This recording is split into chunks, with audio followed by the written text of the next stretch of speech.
but they changed the game on us. Instead of dose rate, rem per year, they want to regulate cumulative doses over the next 50 years, therefore H50. So you have an intake this year, and we're going to integrate that dose over the next 50 years, which is a working lifetime. So they had limits on total intake in a year, annual limits on intake, ALI, derived air concentrations, DACs, which are exactly the same in concept to MPCs, but they're integrated over 50-year working lifetime, not a dose rate per given year. So everybody got really confused for a while there as we had to change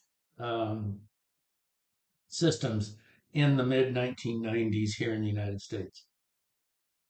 But the ICRP also did something brand new. There's been nothing new under the sun since Marinelli Quimby.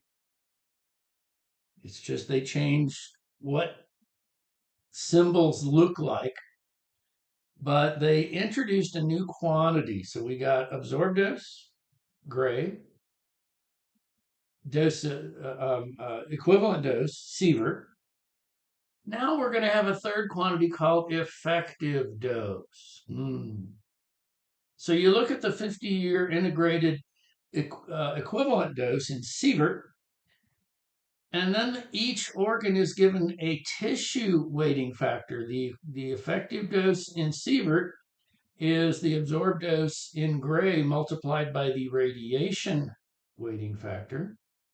Now we're going to have tissue weighting factors, which are functions of the assumed relative radiosensitivity for expressing fatal cancers or genetic defects. Ignore gonads for a moment, but breast and marrow. If you give a certain number of sievert to the breast and marrow and lung, you get a lot more fatal cancers than you do given the same number of sievert to the thyroid, mainly because thyroid cancers are very, very treatable.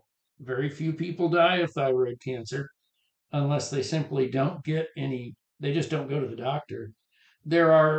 I've seen only one case in my 18 years at Vanderbilt where a thyroid cancer was resistant to therapy. So we give a nice iodine therapy, and the thyroid cancer and all the metastases go away, and it's rarely fatal. But breast, leukemia, and lung cancer are more likely to be fatal. Of course, it depends on the stage at which we discover the disease and the therapy that we're going to use. Mathematically, effective dose is the sum over all tissues of the actual 50-year committed equivalent dose times the tissue weighting factor. And the trick we're trying to do here is express a non-uniform dose pattern as a single number, which is equivalent to a uniform whole body equivalent dose at that level. And the reason we want to do this is so we can add internal dose to external dose, which comes off a measurement in a badge, which is usually uniform whole body. But you can't add dose to the whole body to dose to the thyroid from an internal. But when you express the overall effective dose for a non-uniform internal exposure using these weighting factors, you get an equivalent uniform whole body dose. And ICRP 30 said, here are the tissue weighting factors. ICRP 60, some years later, 1991, said, we're going to update that a little bit. ICRP 103, some years later, updated it again as we got more information from the atomic bomb survivors, principally. There are other populations here about cancer. So here is a fake example, totally fake example I made up out of my head. But let's assume these various organs, liver, kidney, ovaries, testes, marrow, bone surfaces, and thyroid, get this many millisieverts, very non-uniform. which all internal exposures usually are. But this is a totally fake example.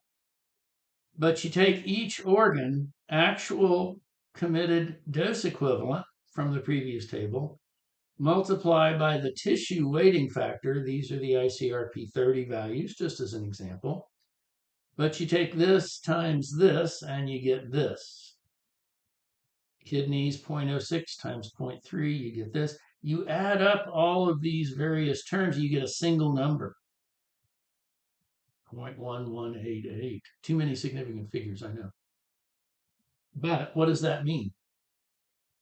That means that if the whole body were uniformly irradiated to receive 0.12 millisieverts, the individual would have the same risk of fatal cancers or genetic defects as from the actual non-uniform exposure received. Now, again, this is important in occupational dosimetry, so we can add internal and external. In nuclear medicine, there was some debate as to whether we can do this. We can never do this for therapy. This is not applicable to therapy. It's only applicable to diagnostic applications. But it is a useful quantity because it allows us to compare things. We've had technetium-99m shortages because moly generators were the places that manufactured them suddenly went down. And we said, well, what if we replace this technetium bone agent with another bone agent? What's the risk equivalent? Well, you can do that. You can also compare a nuclear medicine exposure to a diagnostic CT, and you get an effective dose of this that can be compared to that. And in theory, even though this is obviously fraught with a lot of uncertainty, you can compare one thing to another with a single number. So that's useful. So anyway, that's ICRP. The Medical Internal Radiation Dose Committee in the 1970s was developed for use in nuclear medicine dosimetry. They put out a lot of very useful documents and applications. Their system looks like this. The cumulative dose is the integral over whatever time. And usually, again, this is infinity. There are cases where we don't integrate to infinity, but it's just the integral of a over time, which is a tilde times something called an S factor. And guess what the S factor is? Everything else, except they say Y for yield instead of N for number per disintegration. But it's all the same stuff, just wrapped up in a different package. But again, all those different equations we just saw, people go, what? So I decided me and some colleagues, myself and some colleagues decided to develop a single system. And we put it online. Very little of the ICRP and MIRD material is available for free online. But this thing called RADAR, the Radiation Dose Assessment Resource, which is a working committee of the Society of Nuclear Medicine, we developed a system. Guess what? Number of disintegrations, dose conversion factor. What's in the dose conversion factor? Everything else. But this can be applied for occupational or pharmaceutical dosimetry, and it's a lot of stuff is free online. This course, for example, is not free. We wish it could be, but we have to support our contributors. But there's a lot of stuff that's free online, and there's a software program called OLINDA, which implements this in a desktop program that's used literally around the world. So N is the number of disintegrations. DCF is the dose conversion factor, which is everything else. Looks just like the MIRD system, basically. But a lot of that stuff, again, is online, where the MIRD material is not always available for free. The ICRP material is not available for free. And Marinelli-Quimby is just a hand calculation. You can do this by hand. But just the same single equation has been applied in the radar system for occupational or pharmaceutical exposures. And the Radar website has a lot of just free teaching materials, guidance documents, all kinds of nice stuff. So theoretically speaking, the concepts are not that hard. Energy per unit mass. That's what we've done. We're done. We're finished. I have to explain that concept of half-life to you in the next lecture. But as the MIRD and radar systems have done, you boil it down to two factors. But there are still multiple source regions, multiple target regions, and now we have to get data and put real values into that equation and get some real answers in typically in gray or sievert. Again, in therapy, we're only going to worry about gray, but that's down the line. The point here is that there's one equation. Other people have developed it in different ways that all look different. They're all the same. So you put some real data in, and the answers you get depend on the questions being asked and the exact mathematical numerical values you put in.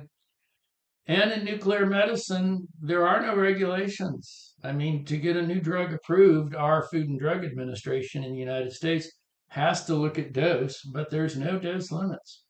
And once they say this diagnostic drug is approved, you never think about dosimetry again unless you have what's called a misadministration. You give the wrong drug to the wrong patient. Or if you have a pregnant lady, we have to worry about dose to the fetus. But for everything diagnostic, they don't think about dosimetry on a daily basis. Give them some MAA or some MDP. Just get me the images. In therapy, we're going to worry about dosimetry for every patient, and we'll get to that later. For occupational doses, we have to know what doses the workers get to check compliance with regulations.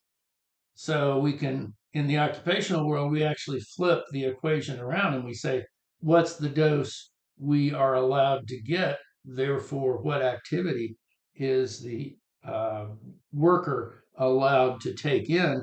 And then what concentrations lead to that intake?